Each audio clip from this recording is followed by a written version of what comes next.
새해도 됐고 마침 환경부를 비롯한 전기차 관련 정부 부처들이 회의도 많이 진행하고 있을 겁니다. 전기차 관련 보조금을 확정 짓고 친환경차 관련 사업도 방향을 명확하게 정하기 위해서 열심히 논의를 하고 있을 거라고 믿습니다. 그런데 우리는 이미 예고편을 봤죠. 연말에 환경부가 발표한 전기차 보조금 관련 계획을 보면 여전히 구매 보조금 위주로 얘기가 나오고 있고 충전기 관련 내용은 보급 대수에만 치중되어 있었잖아요. 마침 최근에 전기차 차주들 사이에서 또 다른 불안 요소로 떠오르는 내용도 있어서 쉽고 빠르게 정리해드리겠습니다. 집밥의 배신이라는 말이 나오고 있습니다. 집밥이라는 표현은 다들 익숙하시죠? 전기차 충전기가 내가 거주하는 곳에 있으면 이걸 비유적으로 집밥이라고 표현하잖아요. 전기차한테 집밥이 특히 중요한 이유가 뭔가요? 충전 개념과 루틴이 스마트폰하고 비슷해서 그렇죠. 내연기관차는 주행 중에 기름이 모자라면 주유소에 잠깐 들려서 충전을 합니다. 전기차는 주행을 마치고 집이나 사무실에서 차를 쓰지 않는 시간에 충전을 하는 게 다른 거죠. 스마트폰하고 충전과 사용 루틴이 비슷하고 그래서 집에 충전기가 있는 차주와 없는 차주의 삶이 굉장히 다른 겁니다. 스마트폰 충전기가 집에 있는 것과 없는 것이 차이라고 생각하시면 될 것 같은데 왜 갑자기 집밥의 배신이라는 표현이 나오는 걸까요? 집밥만 있으면 전기차를 타는데 큰 문제가 없을 줄 알았는데 뭔가 문제라도 생긴 걸까요? 결론부터 말하자면 맞습니다. 물론 편의성을 해치는 건 아닌데 안전 문제가 새로운 불안 요소로 떠오르고 있더라고요. 전기차를 위한 집밥이 굉장히 위험하다면 어떨 것 같으세요? 작년 한 해 동안 전기차 관련 문제가 큰 화두였고 그 중에선 전기차 화재 문제도 빼놓을 수 없었습니다. 오늘 얘기는 잘 구분해야 하는 게 있는데요.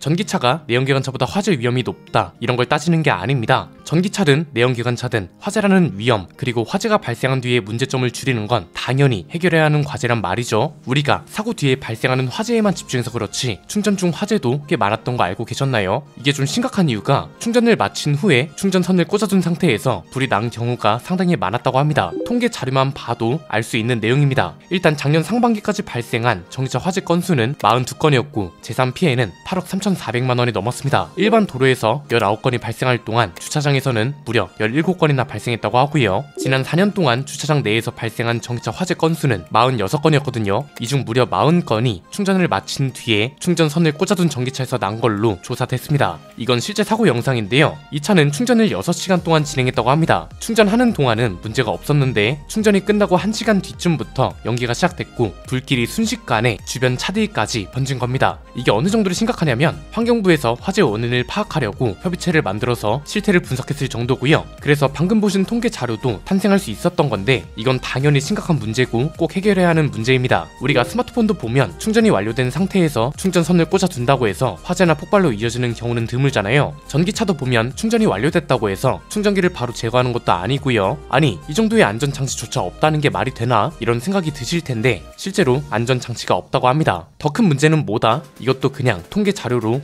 보여드리겠습니다. 환경부가 분석한 원인은 뭐냐면 전기차는 배터리 셀이 수백 개나 들어있잖아요. 충전이 완료되면 충전기 전류 공급은 차단이 되겠죠. 그런데 이 수백 개의 배터리 셀 공간에 전류를 나눠 담는 과정에서 특정 셀이 과충전됐을 가능성이 있다는 겁니다. 예컨대 충전량이 100이에요. 그러면 1번부터 5번 셀까지 있다고 가정하면 각 셀이 20씩 나눠 가져야 하는데 1번 셀에는 70, 5번 셀에는 3 이런 식으로 특정 셀만 과충전됐을 가능성이 있다는 거죠. 이게 그래서 충전기 문제냐 자동차 배터리 관리 시스템 문제냐 이것도 갑론을박이 있을 걸로 보이고요. 여기서 문제가 되는 건 이런 화재 대부분이 급속 충전기가 아니라 완속 충전기에서 발생했다는 겁니다. 왜냐면 급속 충전기는 실시간으로 배터리 정보를 충전기 쪽으로 가져올 수 있도록 하는 통신 장비가 있는데 완속 충전기에는 이런 게 없기 때문입니다. 완속 충전기 보급량이 전체 충전기의 90%에 달합니다. 이 소리는 뭐냐면 전체 충전기 중 90%가 이런 과충전 화재 위험을 안고 있다는 거죠. 그래서 이번에 환경부가 올해에만 800억 원을 들여서 전기차 배터리 정보를 충전기 쪽으로 가져올 수 있도록 하는 통신 장비를 추가한 완속 충전기를 보급하기로 했다는 건데요.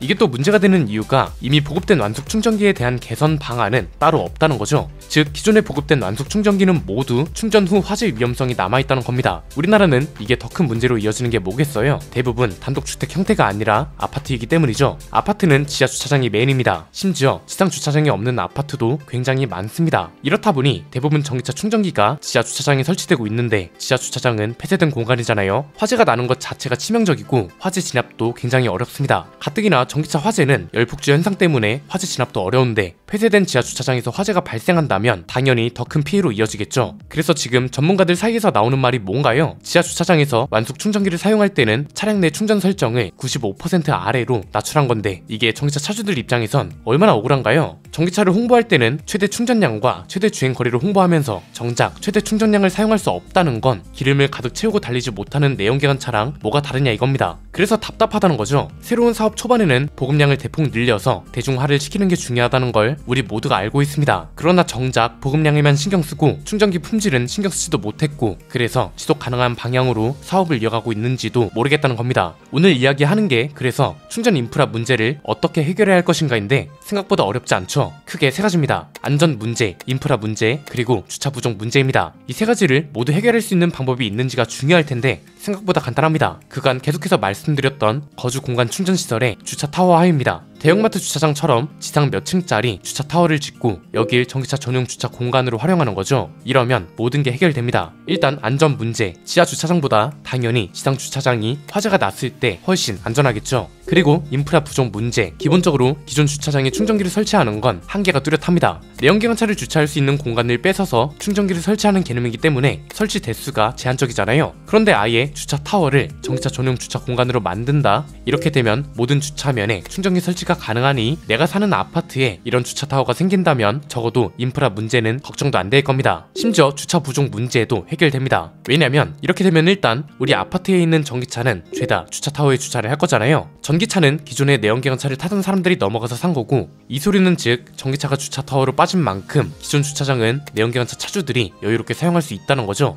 내연기관차에는 당연히 하이브리드 차도 포함되겠죠. 좀 더 나아가 보면 이 주차 타워는 전기차 친화적인 시스템도 발전시킬 수 있을 겁니다. 충전기가 짜증나는 것 중 하나가 결제가 제대로 안 된다는 문제도 있잖아요. 아예 주차장에 들어갈 때 번호판을 인식하면 이걸 자동 결제 시스템이랑 연계시키는 것도 방법이라고 봅니다. 아파트 주차장뿐만 아니라 공영 주차장도 활용 가능한 시스템이 될 겁니다. 주차 부족 문제랑 관련된 영상에서 항상 강조하던 내용이기도 한데 공영 주차장이 지금은 지면 주차장 한 층으로 구성되어 있는 게 대부분이잖아요. 아예 정부가 나서서 공영 주차장도 주차 타워화 하는 걸 검토해 봤으면 합니다. 너무 부지가 아깝지 않나요? 똑같은 면적에 한 층으로만 주차장으로 쓰는 거랑 3층 이상으로 타워를 지어서 주차장으로 만드는 건 분명 주차할 수 있는 대수도 다르고 우리 동네 공영 1주차장은 내연기관차, 2주차장은 전기차 전용 이런 식으로 활용이 가능하잖아요. 그리고 전기차 전용 타워는 번호판 인식과 자동 결제 시스템을 연결시키는 것도 방법이 될 수 있고요. 사실 이 정도로 근본적인 것부터 논의가 완료돼야 앞으로의 방향을 잡을 수 있다고 보는데 지금은 그게 아니란 거죠. 당장 800억 원을 들여서 통신 장비만 추가하면 뭐하나요? 기존에 있던 충전기들은 어떻게 할 것이며 이렇게 한다고 안전과 인프라, 주차 부족 이런 문제가 모두 해결되는 것도 아닙니다. 그리고 이게 중요한 이유가 테슬라를 보면 이해가 쉽습니다. 충전기 사업을 왜 전세계가 따르고 있는 건지 생각해 보자고요. 테슬라가 밀고 있는 충전 규격을 이제는 현대차도 적용시킬 거라고 하잖아요. 그런데 이걸 단순히 규격 통일화로만 보면 안 됩니다. 머스크가 그 차 소리를 듣는 이유 중 하나가 일반인들은 생각하기 어려운 단계와 범위부터 설계를 하고 움직이기 때문이란 말이죠. 테슬라가 할인을 적극적으로 했던 이유부터 거슬러 올라가면 할인을 하면 차 가격이 내려가고 가격이 내려가면 판매량이 올라가고 판매량이 올라가면 점유율이 많아집니다. 점유율이 많아지면 시장 지배력이 그만큼 커지는 거고요. 시장 지배력이 커졌다는 건 그만큼 테슬라를 타는 사람들이 많다는 거고 테슬라를 타는 사람이 많다는 건 한 번 데이터를 수집할 때의 그 총량도 어마어마하다는 거죠. 이러한 빅데이터가 중요한 이유는 뭔가요? 완전 자율주행을 위한 데이터가 있을 수도 있고요. 상품성 개선을 위한 데이터도 있습니다. 차주들의 배터리 사용 패턴이라던가 많이 사용하는 기능, 불만이 많은 기능 이런 모든 데이터가 저장되는 거고 테슬라는 이걸 광범위로 수집할 수 있다는 거죠. 이게 왜 NACS 충전기랑 연결되냐고요?